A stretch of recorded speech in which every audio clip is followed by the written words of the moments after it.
There are spirits everywhere, watching, waiting, seeking that opportune time to reveal themselves like no other. They fill our worlds with so much. Seriously? You didn't just do that. You farted on the promo? What's wrong with you? I thought you were a professional. Go away. Go. I got it. Hey everybody, it's Brian Bowden, host of Nobo Boomy, where we explore deep inside the Goblin universe. We have an amazing show that covers the paranormal, conspiracies, music, art, entertainment, trending topics, and so much more. Please join us by subscribing to the show on Podbean at InsideTheGoblinUniverse.podbean.com, on iTunes, Google Play, Spotify, Stitcher, TuneIn, and everywhere you find podcasts. It's an informative, fun, and overall entertaining good time, and we'll keep the gas to ourselves. Why don't you burp next time? Someone get me Brian Anderson.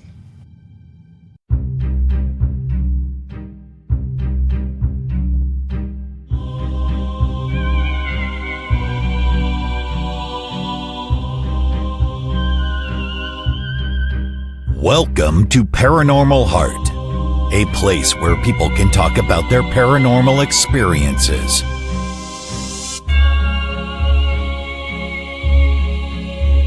With your host, Kat Ward, along with a special segment, Oddities with John Mallard.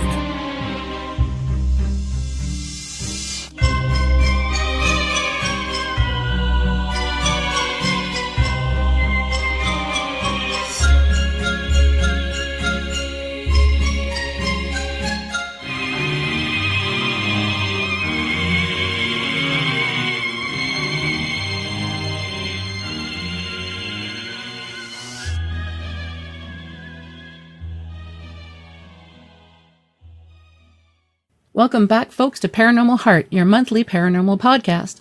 A new episode is released on the last Sunday of each month at 6 p.m. Eastern on Podbean.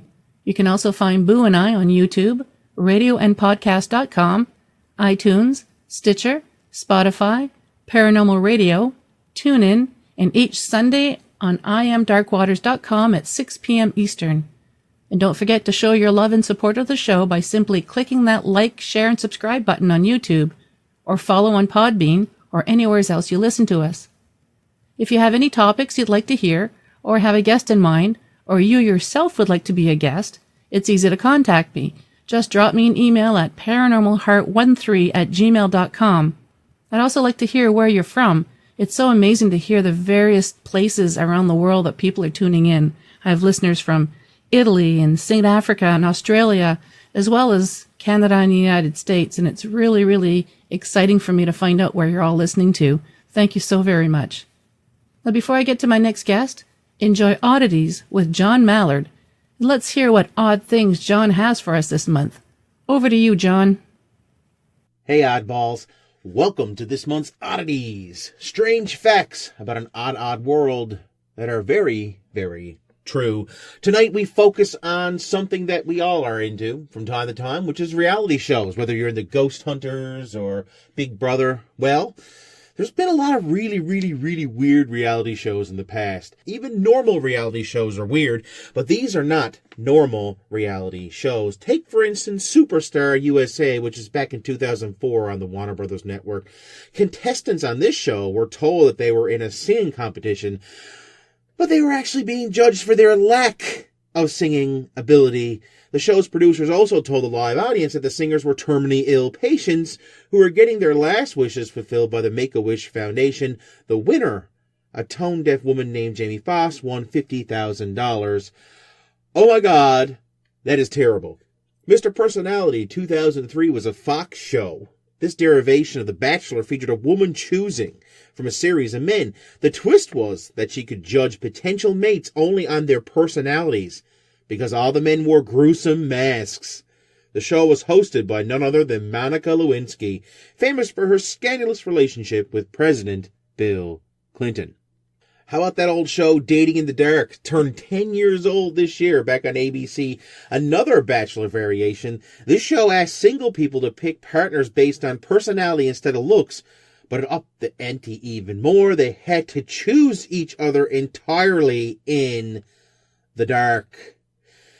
The show was shot with night vision cameras, allowing viewers to watch the contestants not only flirt, but also bump into walls and each other. Because, that's pretty much ghost hunting in a nutshell. Moving on. Listen, the U.S. is not the only place. The U.K. had My Bare Lady. Did you hear about this one? 4 American adult film stars attempted to become legitimate actresses by performing scenes from classic musicals, including My Fair Lady, alongside British theater actors. That is deadly. I got to see this show. And the last one I got on my list here is called Gimme My Reality Show, which was a 2008 show back on Fox Reality. Contestants from other reality shows competed on this reality show to win a contract to star in another reality show. It aired on the Fox Reality Channel, a short-lived network that showed only reality shows, really. So there you go. I mean, why live in their world when you can live in your own? Reality bites, reality blights. Guys, I hope you enjoyed this month's Oddities. Back to you, Kat.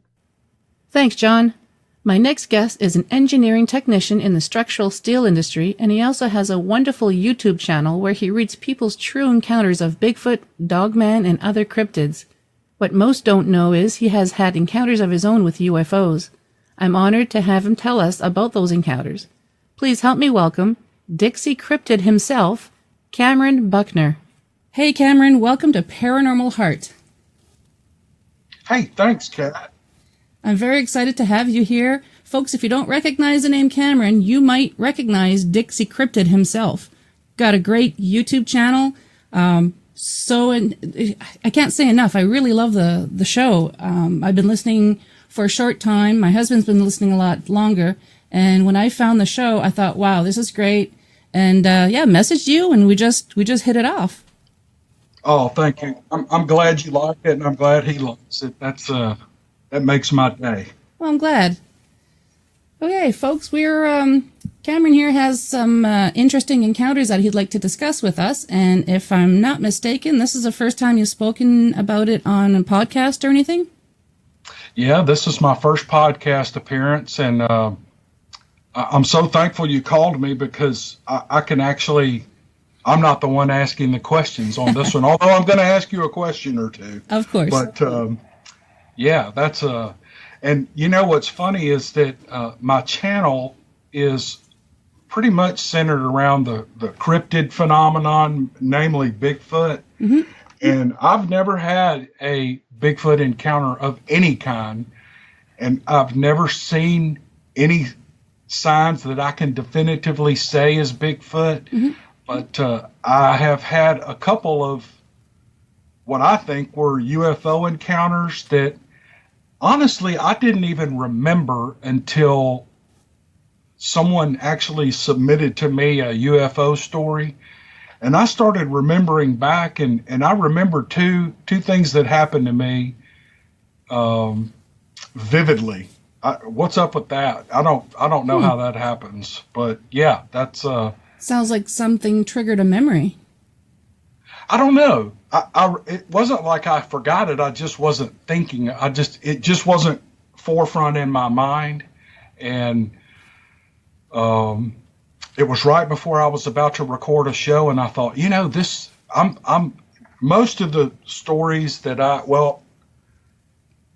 pretty much 99 of 100 I narrate. In other words, I read them off of a sheet of paper. And but this one, when I shared it on my channel, I just told the story, which was really, really kind of fun, and that's why I was looking forward to this podcast. So yeah. Yeah, I'm very honored that this is your first podcast. I really thank you. Oh, you're welcome. It's my pleasure. My pleasure. When you had your UFO encounters, did you know of anyone else who ever had them as well, and maybe that's why you never thought to tell anyone, or you didn't think any more of it? I'm not sure if I remember. I don't think I've known anyone that's had. I'm thinking now. I really haven't thought about this, but I don't remember knowing anyone personally that had any encounters like I had, but you see them all the time on television and YouTube and all the social media stuff, if you're interested in that thing or those kind of things. So, but no, I don't know anybody that has ever had one. Isn't that crazy? I mean, you would think you would find kindred spirits out there, but I don't know anybody personally in my life that's had one. Well, maybe that now that you're speaking about it on a show, maybe someone will hear it, someone who knows you, and maybe they'll say, hey, I never really discussed it before, but I kind of had an encounter too. I find that usually happens. Yeah, that is, it's funny you say that because, when I started my channel, it was just a fun thing to do. I mean, I love storytelling. I love to read, and anything unusual and interesting, I just soak it up. And it doesn't have to be paranormal or cryptid related, just, anything unusual.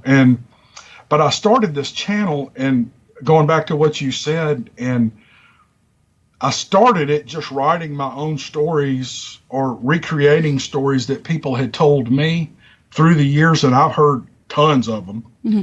And I remember those stories remarkably, but I never thought of my own. But so I was afraid that, I wasn't going to have enough material to continue putting out videos every week or every couple of weeks. So one day I put the word out. I said, hey, if you've had an encounter, you'd like to email it to me, send it to me and I'll narrate it on the air. And man, they just flooded in. And the more the channel progresses and grows a little bit, I think people are feeling more comfortable. In our circles, we are always very attentive to people's privacy if they want to be mm-hmm. anonymous. Yep. And it's almost like the reporter won't ever reveal his sources. And I think paranormal, cryptid type people who host shows and do things like you and I do, we're very protective of people that want to stay anonymous. And people see that and they send their emails in. I've got a stack of Bigfoot, Dogman, and UFO encounters that's 4 inches thick that I haven't even got to yet. That's amazing. So, it's amazing. So, yeah, I agree with you. I think when people come forward and just talk about things, it kind of loosens up the atmosphere and lets other people who have seen things that they wouldn't normally talk about come forward and talk about them, even in an anonymous fashion. Yeah, even if they don't reveal their name, people are still leery to mention the encounters that they've ever had for various reasons. Normally, because they don't want to be shunned by family and friends or laughed at, because although the paranormal is a little bit more mainstream, it still is kind of taboo and people are still a little hesitant to talk about it. Oh, yeah. The ghost thing, which I don't know much about, is... I've been told some ghost stories, some quote true ghost stories from people through the years, and you're like, well, yeah, you're a little skeptical, and of course I am sometimes with Bigfoot stories. Matter of fact, I've gotten to where I've kind of trained or taught myself to not make a judgment on it, just listen to the story, and you can normally tell people's sincerity by the way they tell the story. Now that doesn't nail it down as true, but you can usually see it in their eyes or hear it in their voice if it's the real thing. And but yeah, I don't make judgments on that anymore. But I used to go, that's kind of crazy. That's whatever you say, those kind of things. So I've kind of come full term on that. Even if the experiences they're having isn't exactly what they think they're seeing, they believe it. And they've witnessed something that they cannot describe, and it's freaking them out. So it's always good when people can talk about it on shows like ours. So, yeah, like you, I don't judge anybody because they have seen something and they just need to talk to someone. Yeah, regarding the paranormal, I was thinking today, what am I going to talk about? Because you have a show that covers a bit of a different topic than I do, and I started trying to think back if there's anything in my life that, that I could pin the label paranormal on it, and I can't. But there are times, my father passed away back in 2004, and my mother she's still living, and she tells me, Cam, he comes to visit us and things like that. And there are times, and this is also true with one of my grandfathers. I was very close to him, and he died 30 years ago, but when I was probably in my early 20s. But there are times when I can almost hear them whisper in my ear. Now, I wouldn't go out and tell somebody that that's a paranormal encounter necessarily, but I have those moments where, I may be sitting out on the porch and it's raining, and one of those really relaxed, calm moments, and for some reason my dad or my grandfather will pop in my mind, and it's almost like you have a conversation with them. Do you ever have anything like that go on in your life? Yeah, my mom passed away. My young fella, he's 15 now, and she passed when he was only 9 months old. And every once in a while, when I'm really calm, not really thinking about much, it's usually when I'm looking at nature, like for when you mentioned about the rain. It's just all of a sudden my mom will pop into my head, and it's almost like I'm having a conversation in my head. And sometimes I tell myself, am I having a conversation with myself and I think it's my mom, or is it really my mom, Oh, yeah, I know 100% what you're talking about, and yeah. I think the same thing. But so that's real to me. That's and I'll get up and carry on with my day, and I'll think about that all day long.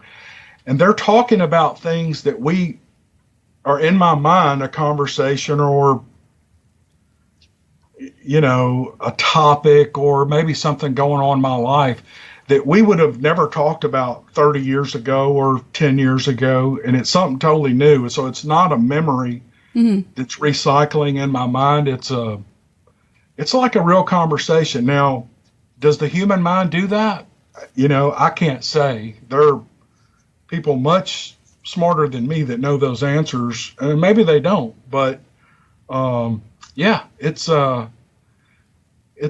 but again, I don't think I could go say, well, I had a paranormal experience. Mm-hmm. But when somebody tells me they talked to their mother, their mother who's passed 5, 10, 15 years ago, I don't doubt that a bit. Yep.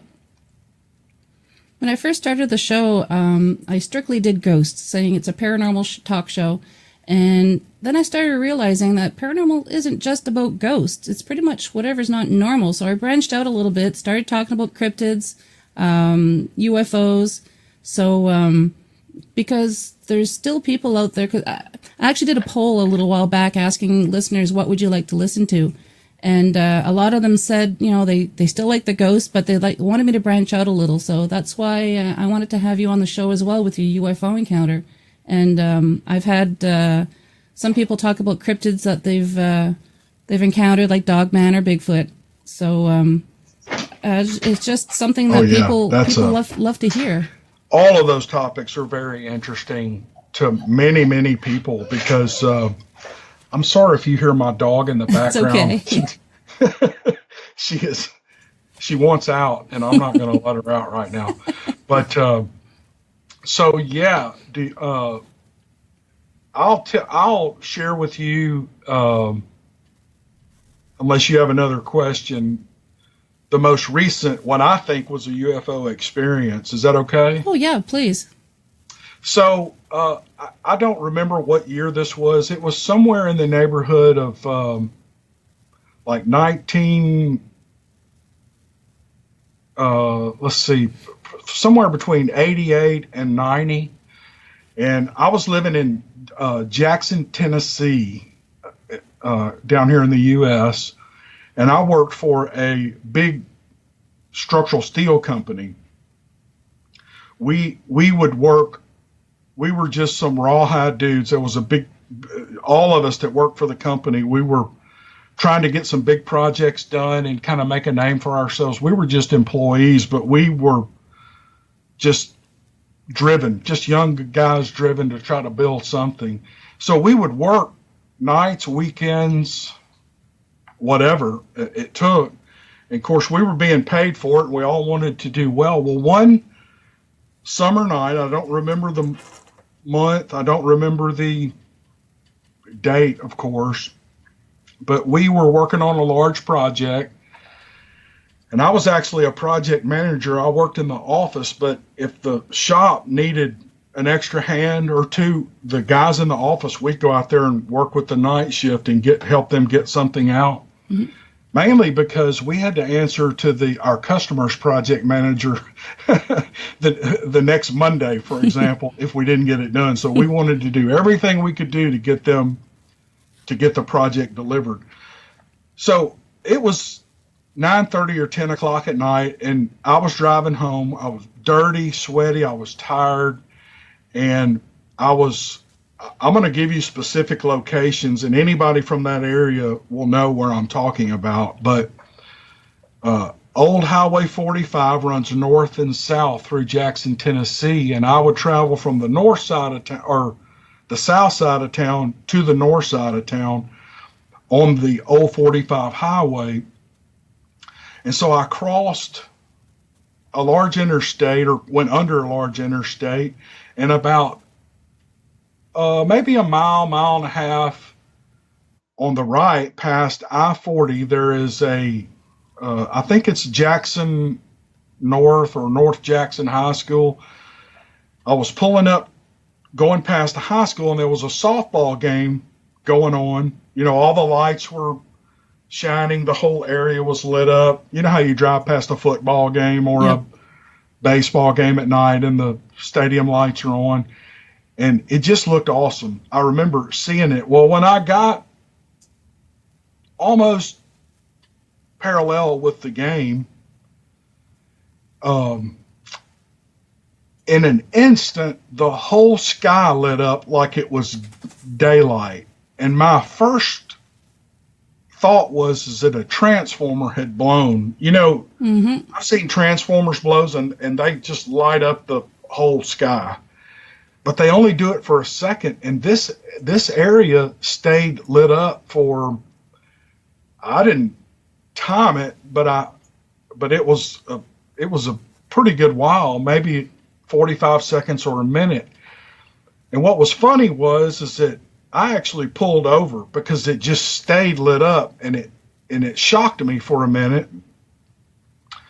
And across the street from the ball game, there was just a regular residential neighborhood, which would have been dark.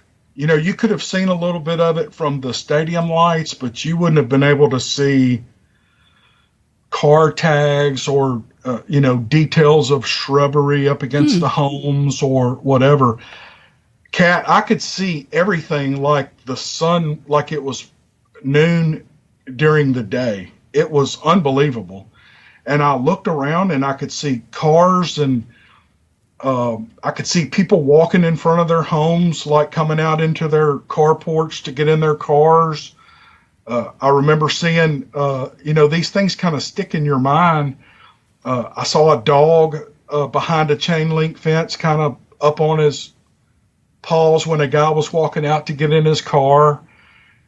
Things that I would not have seen if it had stayed dark. And it stayed like, I was just looking around and I couldn't believe it.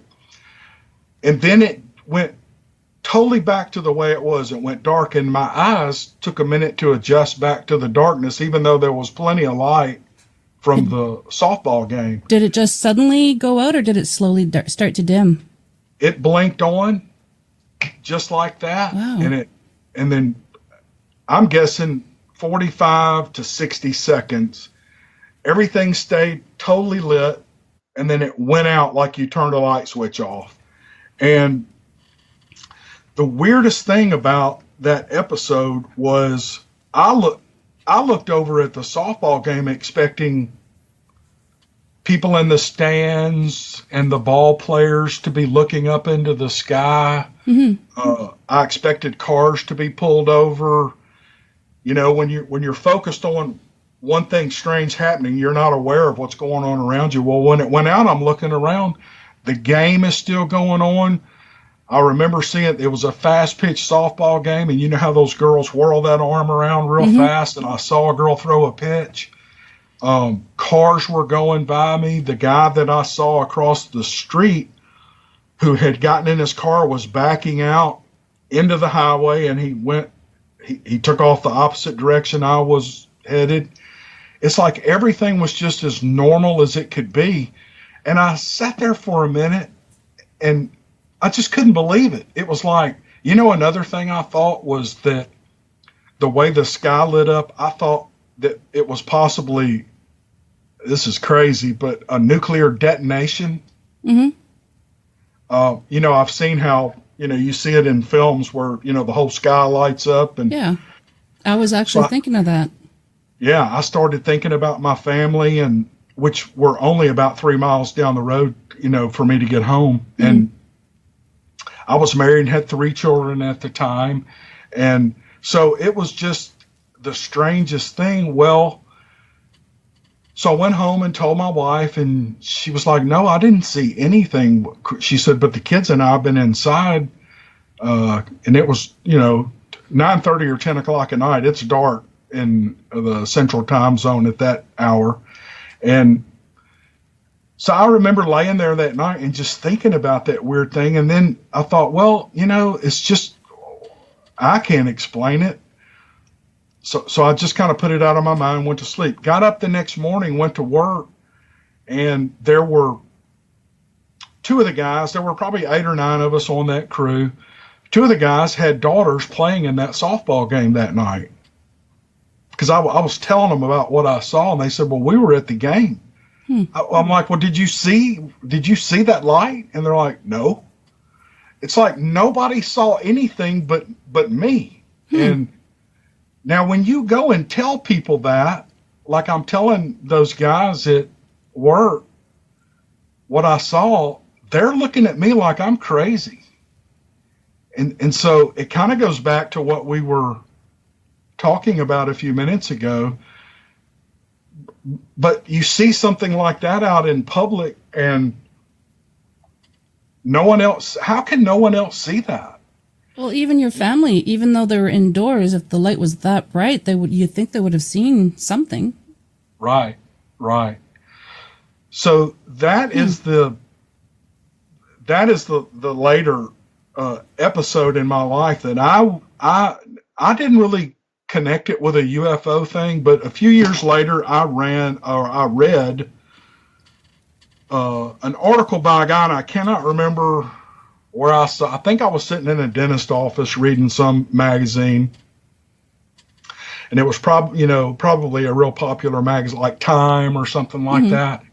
And someone was writing about an episode just like that, and they were claiming that it was a UFO something or other. And so I thought, oh, well, maybe that's what I had. And this was like several years later that I read about this, and I had just put it out of my mind. And so I broadcast that story on my channel in a much shorter form than I just did with you.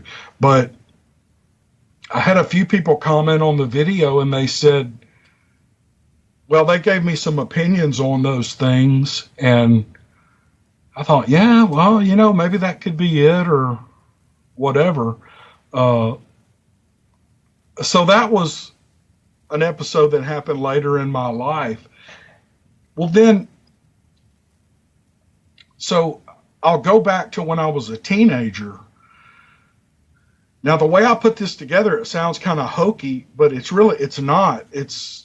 I'm telling you what I saw.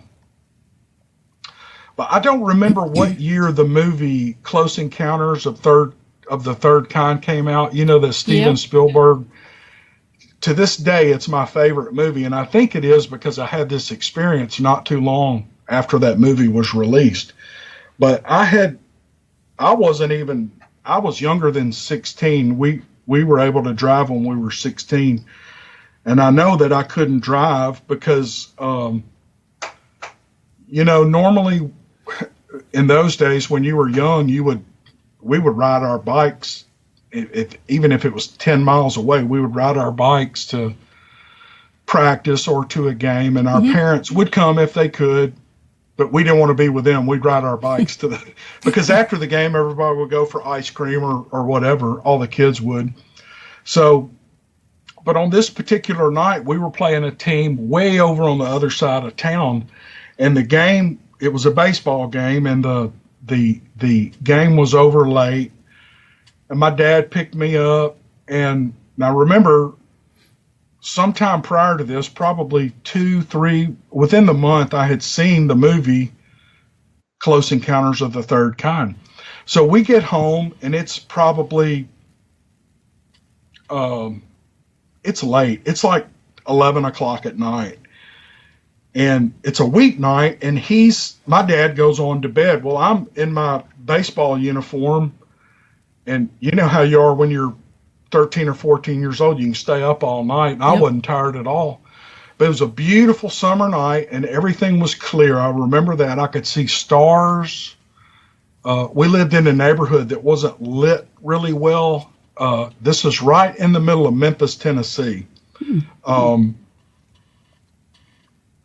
So there's quite a bit of light pollution, but I could still see a lot of stars. And I would sit out in the front yard. We had a big yard, and just look at stars. I still do that today. I've always liked just to sit out and think and look at the stars. Well, I'm sitting out there, and across the street from where we live, there's a row of homes, and behind this home directly across from us is these really super tall pine trees. And through those pine trees, I could see some lights coming at a real slow rate of speed. And I could see them through the pine trees. They were fairly close to me. And so my line of sight was through the pine trees, but I could see the lights coming. Well, we were in a flight path for we didn't live close to the Memphis International Airport, but we were in a flight path where they would come over, I'm guessing anywhere from 3,000 to 5,000 feet on their glide path into the airport. So I was used to lights coming over our house, and I didn't think anything of it, but I remember keeping my eyes on it because it was just, it's lights, you look at lights. And so, and then as it got closer and my line of sight began to come above the pine trees, I could see just like, do you remember the scene in Close Encounters where you have seen the movie, haven't you? Oh, yes. I saw it at the theater when it came out. Oh, yeah. Did you just love it or I loved it. Do you remember the scene where the mom and the little boy are in their farmhouse and those spacecrafts start coming over those trees and towards their home, and those clouds are boiling in front of the UFOs? Do you recall that? Yep, I do. Well, this is, this is almost exactly what it looked like. But in the movie, they were red and yellow and blue lights. These were just lights, like white lights. And they were moving really slow, much slower than a plane. And they came over the pine trees where I could see them. And by this time, my heart is beating 100 miles an hour. And I watched this, whatever it was, come over the treetops, and it had this bank of fog or clouds in front of it. And it came over, and it was, and I don't know how high it was, but all I could see was the lights. And it was lower than the planes would come over in their glide path, but it was much larger than a plane. The lights were spaced three or four times as far apart. There were two lights, 3 or 4 times as far apart as an airplane would have lights. Usually they have one big main beam on the front, and then they have the blinking red lights on the wings. And yeah, a red one and a green one, yeah. Yeah. These two lights were shining forward, and they looked like, I don't know if you're familiar with this or if anybody in your audience would know, but we used to have these giant spotlights that would, if there was a grand opening for a store, a grocery store or whatever, they would hire these companies to bring in these huge spotlights and shoot a beam up in the air and kind of whirl it around. You know what I'm talking about? I do. Well, that's what these lights were doing. They were projecting a beam way out in front of whatever this thing was through this fog bank, and it's moving real slow, and there's no sound. There's just no sound at all, because I remember that because I kept thinking, I'm going to hear this plane in a minute, but I never heard it. Well, it finally got almost over the top, not centered over me, but just, in general, over the top of where I was. And these lights blinked off, and when they came back on, they were shooting straight up in the air. Oh. And it looked like whatever this thing was had stopped. And it seems like they blinked a couple of times. I have trouble remembering every little detail, but they blinked a couple of times, and then they went out, and then there was nothing. As clear a night as it was, I could, again, see stars and stuff like that. And then maybe 60 seconds later, the lights came back on, but it had moved back behind me, and it just moved on at a real slow pace, and it just moved on. No sound, no nothing. All I saw was lights. And I remember standing out in the front yard for, an hour looking, and I may have gotten on my bike. We lived next to a cul-de-sac that went deep back behind my house. It seems like I jumped on my bike and rode back there to see if I could see something, but I don't recall, but it sounds like something I would do. And I vaguely remember that.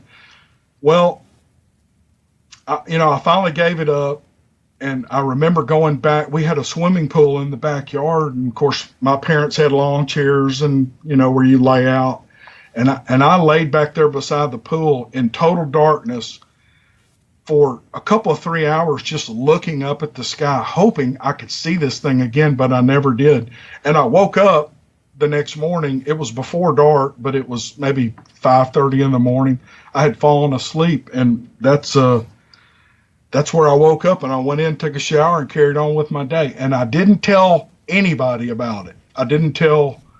I told my dad, and he's like, Cam, you're an idiot. That was a plane, that was, and that's all it took for me to shut up about it. And and again, I relayed that story on my channel, and I got a lot of interesting comments on that. And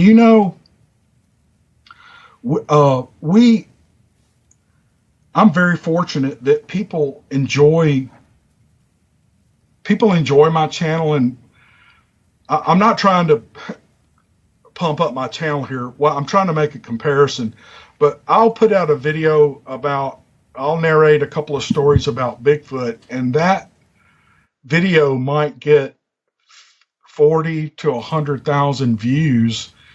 But when I put out a story about UFOs, and I've got 2 or 3, including my own, those videos, people aren't interested. They don't seem to be interested in that. But I've got to tell you, after recalling these events since, a month or so ago when I relayed those stories, I've been really intrigued by a lot of this and have been reading up on it. Now, I haven't learned anything, but but those UFO videos that I do, they get a fraction of the views that the Bigfoot or the Dog Man or whatever will get. Isn't that funny? That is funny. But I think they're much more intriguing. Maybe not more intriguing, but they're. There's something mystical, not mystical. I'm trying to find the word. But anyway, people commented, they said, and I actually got a couple of encounters in where people, they saw things around huge crowds of people, but no one else saw it but them. And the response that I get in some of the comments, I think by people who are very knowledgeable in this field, will say that you're chosen to see these things. Now, I'm not saying I believe that, but I'm heard saying that as well. Yeah. If that's true, that would explain it. So, because that's something that you just don't miss. No, I mean, at a softball game and the whole sky lights up like daytime for a minute. Nobody sees it. What is up with that? Yeah. It makes no sense. So, yeah, that's, those are my experiences. That's amazing. Now I've heard other people say when they have encounters like that, there's no sound like you, but sometimes they feel something. Did you feel or smell anything? Do you recall, or there's just nothing? It seems like the event that happened when I was a young teenager was, it almost seems like, and I can't remember, but it almost seems like there was this low vibration, like a, and I've never heard anybody say this. I'm not making this up, and I'm not going, hey, let's add this to try to add a little validity to this story, because I really don't remember, but it feels like there was this low vibration, almost a hum, but it's like I could feel it and more than I could hear it. And so, but that, no smell, no, nothing, just, it was, 99% visual. And that's what I get from other people as well. They also describe it the same way. It's that hum that you can feel in your chest, but there's no sound. Oh, you've heard that before? Yes, I have. Oh, wow. Yeah. Okay. Well, maybe I do have kindred people out there. Then. Oh, you do. Just the right ones haven't been listening yet. And what I've done is over the last, this rekindled interest in UFOs. And UFO encounters outnumber Bigfoot or cryptid, maybe even ghost type encounters 1,000 to 1. I mean, people see things flying in the sky 1,000 times more than they see, for example, of Bigfoot. Yep. And so there's a couple of people that I've watched videos on. I wish I could remember the name of this one guy. I get so enthralled with the stories that I forget who wrote them or who the characters are. But there's one book that I read it last month, and then I bought it on Audible, and I've listened to it twice while I travel in my truck. And the title is simple. It's called UFO. It's by Leslie Kean. And her book is not, she's a professional. Have you read it? No, I haven't. And I'm not paid to pump her book or anything, but it's just a book that I happen to read that seems very credible. And what she does is she takes years and years and years of her career as a journalist, covering a lot of topics, including UFO sightings, and she compiles all this in a book. And these are these encounters are retold by military aircraft pilots, fighter pilots, commercial airline pilots, ground control. All of these events are retold in her book with great research done to verifying what they saw. And she corroborates every one of these, and there's story after story after story of fighter pilots and commercial aircraft pilots and ground support people witnessing these things. And there are records kept by, government bureaucracies that are available for everyone to read. And she chronicles a lot of this stuff in this book, and I thought it was fascinating, and it's really, really piqued my interest even more in the topic. So I just thought I'd mention that. Yeah, sounds like an interesting book.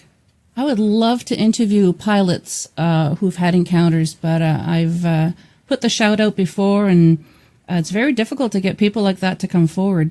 And I don't even have to use their names. I just want to know about their encounters, because I don't hear too many. I do hear of pilots having experiences like that, but it's just, a friend of a friend type thing. I want to talk to the actual source. Oh, yeah. Well, I recommend, if audio books are fun. I love to read, but and I'll usually get the audio book after I read a book, because you can, I don't know. It's like if you hear it after you read it, for me, it imprints it in my mind better, and I can remember. But I highly recommend that book. It's a very scholarly book. It's well researched, and it's really good stuff. And the audio book is, I think she narrates it. I think the author narrates the book, and she's really good. Nice. So I recommend that to any of your listeners. It's a scholarly, well researched book on UFOs. It's not. You won't feel like a whack job when you hear some of these stories, if you've had one of these type encounters, So I never have. As a teenager, I've seen lights in the sky, but we thought there were stars. It was just me and my friends in high school. We were out at a park, just a campsite. And we're just laying on the picnic table looking up, and we thought there were stars, but they weren't moving like stars. They'd go to the right, they'd drop, they'd go. It did not act like an aircraft. It wasn't a shooting star. I've seen that twice in my life, and I thought, what the heck is that? So but I've never had any actual encounters like you or many other people who've had them. Well, and I'm not saying there isn't a way to easily debunk, my experiences. They could be very easily explained, and especially the one at the softball game. Somebody could, claim there was an electrical. There's probably a reasonable explanation for that one, but the one when I was a teenager, it was. The thing that really made it real to me was that there was no sound. Mm-hmm. There would have been a jet engine or something, because this thing was as close as an aircraft. And so I think maybe, I'm about 50% believing that I saw something really unusual. Now, what it is, I don't know. Mm. Now, I've heard the past couple of years that some people believe there's a correlation between Bigfoot sightings and UFO sightings. A lot of times, if you see one, you're going to see the other in the same location. So some of them, or some people always try to figure out what Bigfoot is, and some say they're aliens and just keeping tabs on us. But have you heard that there seems to be some people that believe that there's a correlation between Bigfoot and UFO encounters? Yeah, and I've gotten several emails and comments about that. And, there are so many theories, especially surrounding Bigfoot. You can go from one end to the other end of the spectrum. And here's the thing. We just don't know. We don't know that, for example, Bigfoot, people have very staunch opinions on. There are people out there that say they know where Bigfoots live, how they gather food, how they migrate, if they migrate, when their mating season is, what the gestation period is for a Bigfoot. I have a hard time believing that, because we have thousands of hours of footage of a great white shark, but we don't know where or how they breed, or where they give birth or why they travel the huge distances they travel. We still don't know those things. Yeah. We don't even have a verifiable picture of a Bigfoot. No. I mean, really, all we have are just a bunch of blurry pictures, other than the Patterson-Gimlin footage, which I personally, I'm not saying it's real, but I believe it is. It looks very authentic to me. That's really probably the only footage image of Bigfoot I've ever seen that I think that my opinion is it's authentic. So, but yeah, there is a huge host of people with all kind of theories on Bigfoots, UFOs, and how they connect. And look, they could be just as right as the people who say Bigfoot is just a flesh and blood animal. Yeah. We just don't know. Yeah, some people firmly believe it's an ape. Right, exactly. Yeah. Yeah, when I first heard people thought that Bigfoot and UFOs had a connection, do you remember the old TV show called $6 Million Man? Yeah. Yeah, I used to love that show. And then he made friends. Yeah, I tried to watch it on YouTube a few years ago to show the kids, and I thought, oh my God, this is horrible. But as a kid, I absolutely loved it. And it reminded me of when he met the Sasquatch, and apparently he was an alien on that TV show. So I just thought that was pretty interesting. I didn't know that. I remember seeing the series. I think I missed the Bigfoot part of the series, though. Yeah, I can't remember. I don't even remember how many seasons there were for that TV show, but I remember the Bigfoot was extremely strong, and I think I vaguely remember them fighting or something, and then they became friends, and he took Steve Austin to his cave, and it was all futuristic, and yeah, it was kind of neat. Oh, that's cool. I need to go back and watch those. Yeah, I think I might too. Yeah. But no, it's just so fascinating how many theories people have on all of this, whether it's Bigfoot or UFOs or ghosts or anything. It's just so many fascinating theories that people have. And I really hope someday I find out what the truth is. Yeah, me too. I don't know. I don't have any problem at all. Matter of fact, I welcome all theories.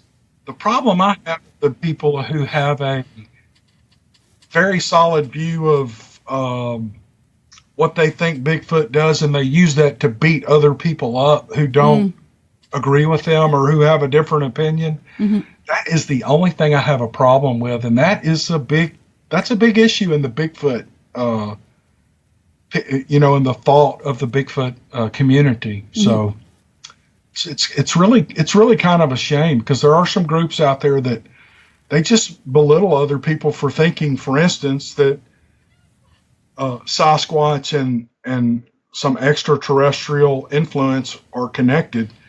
But to me, that could be just as true as anything. Mm-hmm. So, yeah, exactly. Yeah, there's people like that in the paranormal, like the ghost community as well.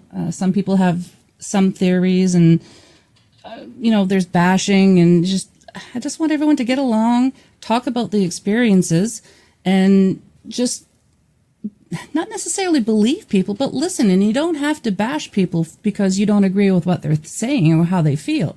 Just listen.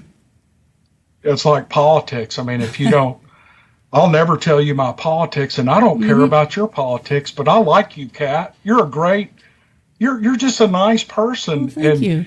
If you think Bigfoot, was planted here by aliens, and I think it's an ape, so what? I mean, what does it?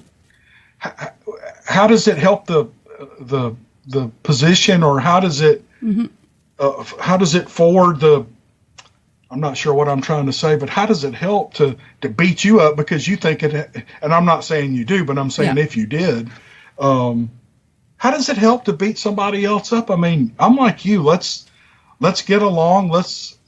To me, just imagine sitting around a campfire, having a few beers, listening to everyone's opinion in a lighthearted way on Bigfoot or UFOs or this new phenomenon, dog man or whatever. I would love to hear 20 different opinions on that stuff and just sit there and smile and enjoy it, you know? Exactly. So the way I look at it, we're talking about it. You don't need to be mean. We're talking about a common interest or a common idea. And, it's people just irritate me when they get really defensive like that. You don't need to do that. Yeah, and you started this conversation with, people's reluctance to come forward with whatever strange thing that's happened in their life. And it's gotten to where I've only been in this Bigfoot. I only got interested in Bigfoot maybe a couple of 3 years ago, but I've noticed that before people would tell Bigfoot stories all the time, and with, people might think they're crazy, but that was the only thing that would deter people from telling the story. Now, you've got family members or people at work or whatever that think you're crazy, and then you've got people, and I'll use the Bigfoot community as an example. Now you've got to deal with all the Bigfoot, quote, the self-appointed experts who are just going to ridicule you because you said you saw Bigfoot bleeding. Yeah. Or, with a scratch on his arm. And they will rip you another one if you talk about that, because they think it's an indestructible being. And you follow what I'm saying? It's yes, I do, yeah. It's like the ridicule has doubled up. And I was helping moderate a live broadcast last night for a group of guys I'm not a Bigfoot researcher. I don't go in the woods looking for him. Someone asked me, I've got this channel where we relate these stories, and that's all I'm interested in. Someone asked me in a comment, they said, well, do you ever see any signs of Bigfoot or think about Bigfoot when you're on your property? And I'm like, nope. I ride my bike every day back here in these woods with my dogs, and it never crosses my mind. And I'm going to enjoy the woods but I was helping these guys moderate a live show last night, and I remember making the comment, these guys are researchers, and they're actually the only researchers I've met that I even like. I mean, they're just good guys, The rest of them, I wouldn't stay in a room with them for 5 minutes. Now, I'm not trying to be mean. I'm just saying, to sit in a room with somebody who, for example, is going to tell you all of their political views, and you're an idiot because you don't think that's right. Yeah. You're not going to want to sit there and talk to a person like that. So no. And you won't want to give that person your views too. It'd be nice to discuss some things. Hey, what do you think about this? Or, I think taxes are blah, blah, blah. Or I think this social issue, maybe we should think about it this way or whatever. You can't say that around those people. You can't discuss anything. Sometimes it turns into a heated discussion. It's so funny. It is so funny. Up here in Canada, too. Oh, it's crazy. It's just crazy. It is. So, yeah, it's a shame that people are that way. And I would say 9 out of 10 stories that I get with cryptids, the people don't want their name used. Yep. That's just and if they do say they want their name used, they may give me their full name. I won't give their full name. I'll just say it's Ray or Jenny or whatever, and just for that reason. And I like that about your show too, when you're reading the stories and you'll say at the end, again, they don't want their names mentioned, and I respect that. I don't understand it sometimes, but I respect it, and I won't mention their name. So, yeah. Right. Yeah. I mean, obviously you've talked to me here for almost an hour. You can tell I can run my mouth, but if I walked out, I live on 20 acres here in North Mississippi, and I've got nothing but wilderness for the next 2 miles north of me to the next county road. If I walk back there, or I'm back there riding my bike and walking my dogs, and I see a Bigfoot, a lot of stories I get are, I've never told a soul. They'll say, you're the first person I've told this to. If I saw something like that, I would tell everybody I knew, but I'm a loudmouth, you know, and I don't care what people think about me.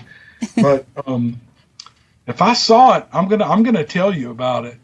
Yeah, the excitement and potential, probably fear as well, that you just want to share it with other people. Like, guess what I saw? Exactly. That's right. Yeah. That's interesting. Yeah. Well, we're at the end here. Before I let you go, why don't you tell us about your channel, where people can find you? Okay. The name of the channel, it's a YouTube channel called Dixie Cryptid, and it's not a research type channel. I even told someone the other day, so we got an ugly comment about, probably from a researcher, about one of the stories that I relayed from one of our people. Our channel is really not even about Bigfoot. It's about storytelling and relating stories to people. Some of them I write myself, and what I'll do is I'll take a story that I've heard. Like, I've got one story out called, I think it's called the President's Island Incident. The story was told to me in about a 45-second conversation, and I remembered it. And so I wrote a story around that. The facts are true. What happened was true, but you'll build a story around it. So probably 9 out of 10 stories are actual stories submitted to me by people, and about 1 out of 10 are something I've heard or read, and I'll build a story around that. And it's just a channel where I narrate stories, nothing spectacular or special. I try to put some pretty good visuals with the videos, but yeah, thanks for mentioning that. Dixie Cryptid on YouTube. And I love the show. Oh, I have a ton of fun doing it. It is so much fun. You can tell you really enjoy it. Yeah. Well, here's the thing. I started the channel back in October, and it just exploded, and I don't know why. I don't. You can obviously tell that I have an accent, which I love.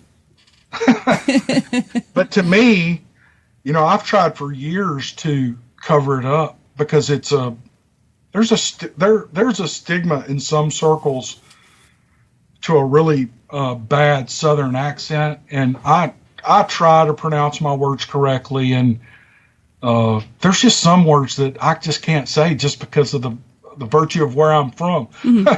But I never dreamed anybody would enjoy the stories, but I'm glad they do, and I'm very humbled by it. And I always tell people, say, man, your channel's doing great, and my next response is, oh, it's going to tank tomorrow. It'll fall off the planet tomorrow. And I still think that. But as long as people enjoy it, and I love telling stories, I love writing. And how many published authors do you know who have had their story heard over 5 million times? That's amazing. Yeah, we've got, in 7 or 8 months, there's been 5.5 million views to these videos. And I thought, my wife said, do you think if you wrote and published a book, 5 million people would buy the book? And I'm like, well, if they did, that would be great. I could quit my job. But so yeah, YouTube and all of these video, platforms people complain about them a lot, but man, it is a unbelievable way to communicate to other people. And for people like me who would never, I'm not a good enough writer to be published by one of the big publishing houses, but I can write stories and they can be, people listen to them. And I'm sorry to run you long here, but I just want to say I've offered in the last 2 videos for young people, preteen and teenagers, if they would like to submit a fiction, even a fictional story to be read, because I know how good it feels to write a story, narrate it on the air, and people absolutely enjoy the story. I know how that feels now, and I'd love to give some young writers a good exercise in creative writing and get the payoff of actually being heard and read. Does that make sense? That makes sense. And that's amazing to be able to give people the opportunity like that, especially the young ones. Oh, I would love to read their stuff, you know, and because I can't imagine being. I liked to write when I was 16. I wasn't smart. I was a D student, but I love to read and I love to write just stuff I made up in my head. And because I've always had a crazy imagination, but I can't imagine at 16 putting a story out and 10 or 20,000 people actually listening to it, yeah, and giving comments on it. I mean, I think it's and I haven't gotten a story yet, but I'm hoping over the next couple of weeks I get one. So if any of your listeners have kids that are aspiring writers and they want to get heard, look us up. Yeah. Is there an email that they can contact you? Yeah, it's Dixie Cryptid at gmail.com, DIXIECRYPTID at gmail.com. And we're building a website now where people can submit stories on the website for everyone to read. But it's just me right now, and I don't know how to build a website. But I did get started a couple of weeks ago. So hopefully we'll have that up and running soon. Good. I'll add the email in the show notes and links to your channel as well. So anyone who doesn't necessarily remember listening to it, getting tongue-tied. In the show notes, you'll be able to find the links. Good. Yeah. Well, thank you so much again, Cameron. I really, really appreciate this. It was an honor having you on here. Well, Kat, you have a great show. I've listened to probably, how many do you have up? I think I have 19 now. I was going to say 18. I think I've listened to about 12 of them. Okay. You're a great host. You have a great podcast, and that's why I wanted to come on with you. You do a great job, and I'm looking forward to more of your shows. Thank you very much. You're welcome. And folks, I just wanted to thank you again for listening, and I'd like to thank Jonathan Mallard for being the voice behind the Oddities, as well as Brian Anderson for being the voice in the beginning, in the intro and the outro. You guys are amazing. Thanks again, and take care.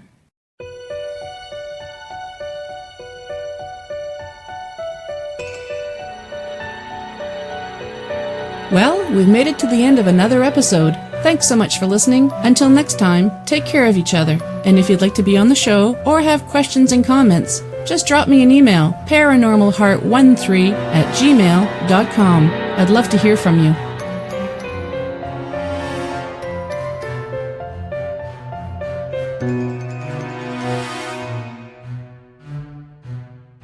Paranormal Heart would like to extend a special thank you to PurplePlanet.com for supplying the music for the show. The views and opinions expressed on Paranormal Heart are those of the host and participants.